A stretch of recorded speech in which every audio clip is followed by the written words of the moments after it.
Assalamualaikum and hi to everyone. I am Afif as your moderator today. So we will do the talking about drug for fluid and electrolyte emergency. Before we go further, I would like to introduce to all of you our panels. Our first panel is Mr. Muhammad Shahid bin Yahya. Then our second panel today is Mr. Muhammad Shakir bin Sha'ari. And our third panel is Mr. Muhammad Hafikrul Zuhair bin Husri. Hope all of you are fine. About the topic in the forum, the drug is used for fluid and electrolyte emergency. The common knowledge we must know is fluid and electrolyte. What is mean?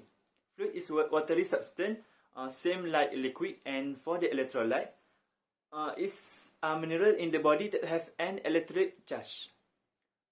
So about the drug is used to maintain the right level of fluid and electrolyte in your body, so it can help the body chemistry, muscle action and other processes.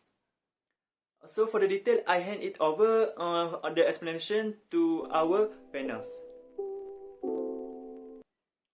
Without wasting our time, we start this forum on the first round with Mr. Shahid. And for this question is, can you explain about how the fluid and electrolyte can be imbalanced in our body? What is electrolyte imbalance? It is an abnormal condition where electrolyte concentration is either too high or too low in our body. Some examples are sodium, phosphate, calcium, and chloride. Electrolyte is very important to maintain normal body homeostasis and normal organ function. Electrolyte imbalance can occur due to excessive electrolyte intake or secretion and problem with our internal organ function. It can cause nausea, vomiting, fatigue, and in severe case, seizure. Examples of electrolyte imbalance include hyponatremia due to a very low sodium concentration in our body, hypophosphatemia due to low phosphate concentration in our body fluid, hypercalcemia, that is excessive calcium in our blood, and lastly, hyperchloremia, that is excessive chloride concentration in our body. Thank you. Thank you for the explanation. Okay, my next question is to Mr. Shakir. How about the drug type and its nomenclature? So we can know the specific drug in this emergency. Can you explain? Alright, thank you Mr. Moderator for the question. So for the treatment of hyponatremia, patients can take tolvaptan tablets or they can find them at the pharmacy or hospital at Samska or Janaki.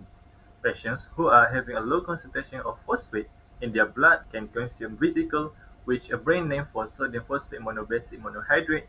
Lozel, a brand name for indapamide, is a good choice for patients who have hypochloremia. Fosamax, a commercial name for alendronate, is a suggestion drug or medicine most of the doctors for hypercalcemia treatment. Thank you, Mr. Shakir, for the great information. Now we also need to know about the drug classification and description. Mr. Zuhair, can you tell us about it? Alright, thank you to Mr. Moderator for the question before. Now let's look at the classification and the description of the drugs. As mentioned before by Mr. Shakir, that we have 4 drugs to treat electrolyte imbalance or electrolyte emergency. So now let's look at the first drug, which is tolvaptan. Tolvaptan is one of the vasopressin V2 receptor drugs, in which it can increase amount of water released by body, and then it helps to treat hyponatremia. So now let's look at the next drugs, which is K-phos-neutral. So K-phos-neutral is one of the electrolytes drugs, and it helps us to treat hypophosphatemia, and these drugs used as a supplement to treat to increase amount of phosphate in our body. So now let's look at the next drugs, which is indapamide. Indapamide is one of the thiazide diuretics drugs. Thank you, Zuhair. Okay, now we complete for the first round, and we continue in the second round with many more specific questions about the drug for this emergency. Okay, the question about the route of the drug administration and dosage that used in some hospital and clinic.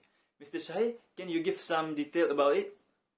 Thank you, Mr. Chairman. All of those drugs are used orally in the form of tablet. For tolvaptan, an adult should take 50 mg per dose. Physician can increase it to 30 mg after 24 hours to increase the effect. Just do not exceed the limit of 60 mg per day.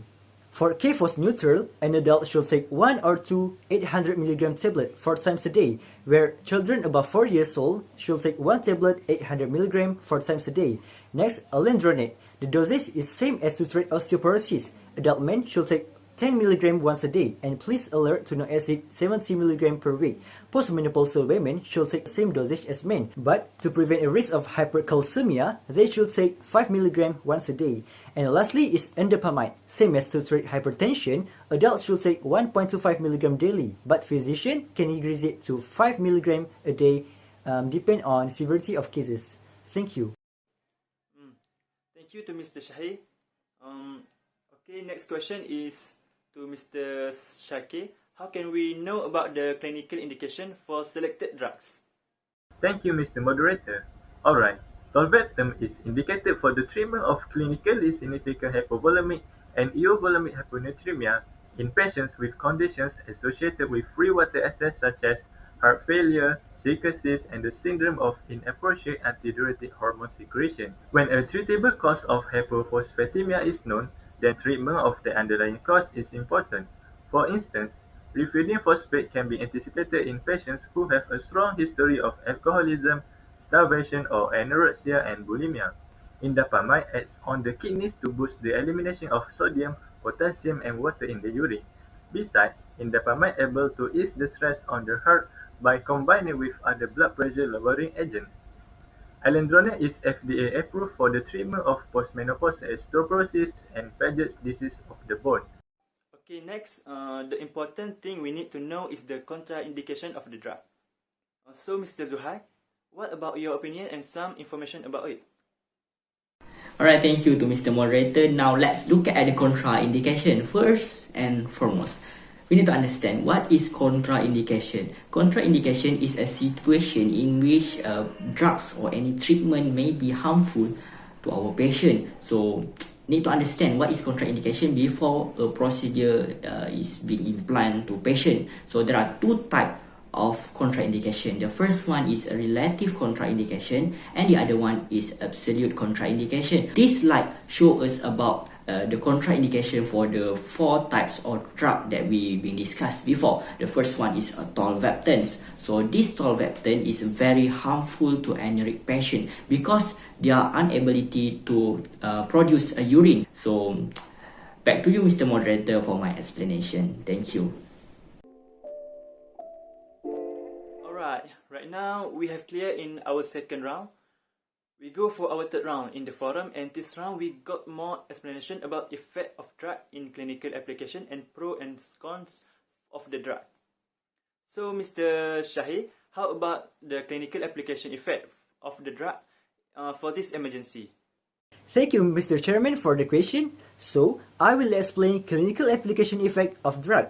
First, tolvaptan will increase urine production, will increase sodium concentration in body, and lastly, will reduce excess water in our body.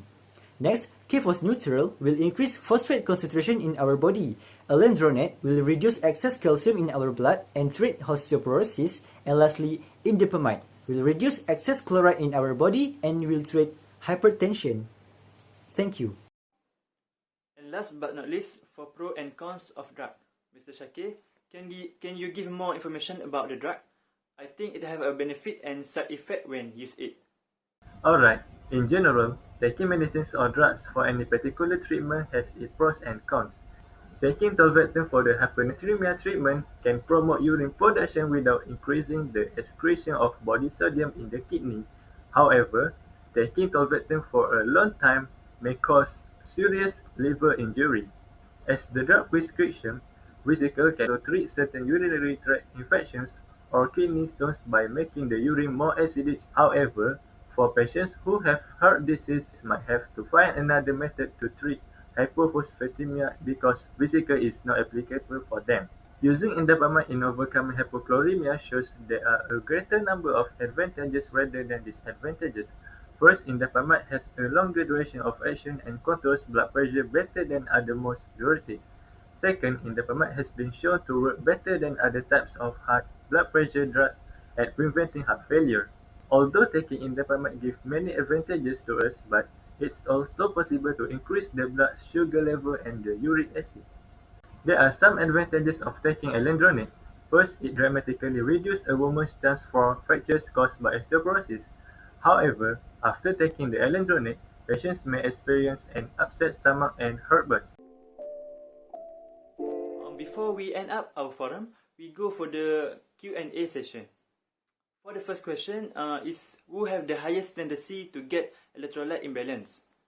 So I give to Mr. Shahid because he have research about it. Thank you, Mr. Chairman, for the question. Who has the highest tendency depends on type of electrolyte itself. For hyponatremia, it commonly occurs among athletes. They sweat a lot, excreting water and sodium through their sweat.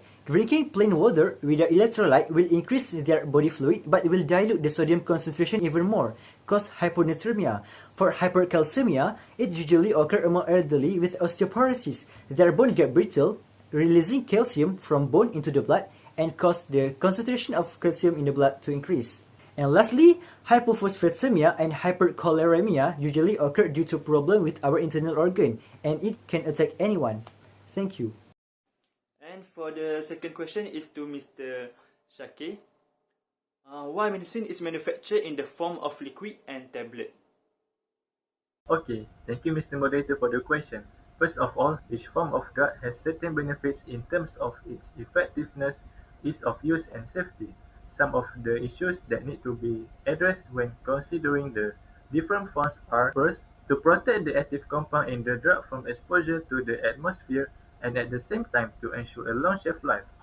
Last but not least, to extend the drug reaction time through controlled release action in the body.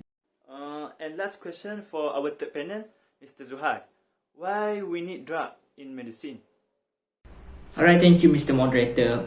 A simple answer for a simple question. I think this question is very quite similar to the advantages or the benefit of drugs itself. So my answer is very easy.